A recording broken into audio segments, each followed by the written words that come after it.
শালার চুরি যদি না করতে পারি তাহলে চেয়ারম্যান হয়ে বা কি লাভ। দুইটা কল আইলো, তাও আবার ব্যস্তারই না। কার দ্বারে কল দুইটা বেশি আইসে তো গরিবের লইগা, বেচতে পারলে আমার ঠা হইব, গরিবের বাসায় আমার লাভ আছে। কার দ্বারে বেচতে পারি। আর আসিল্লায় তো আরো 5 বছর আগে 20,000 টাকা দিয়ে গেছিল একটা কলের লইগা। দেখি ওদের ফোন নিয়ে ওর কল লাগেনি। ওর ফোন দিল কেটা?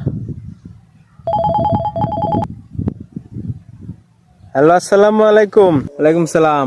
চেয়ারম্যান সাহেব ভালো আছেন? আছি ভালোই বাজান। কি খবর চেয়ারম্যান সাহেব?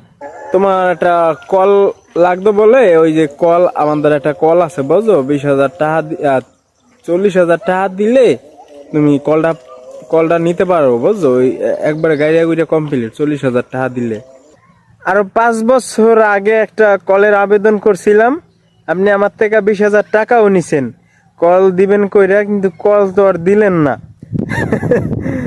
40,000 টাকা দিয়ে আমি আমেতন কল আনুম কি হাতে চেয়ারম্যান সাহেব? কল তো আমাকে বাইতে এখন গাড়ছি আমি, আল্লাহ দিলে 50,000 টাকা দিয়ে কল গাড়ছি।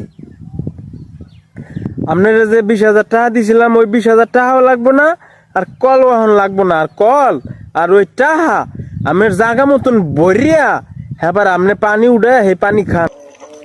সরকারি তো কিছু পাইই না। তারপরে একটা কলের আবেদন করছিলাম, হেও দিলেন না আপনি। তাই আপনার সরকারি কিছু আমাকে লাগবো না। আল্লাহ আমাকে, আল্লাহ চালায়।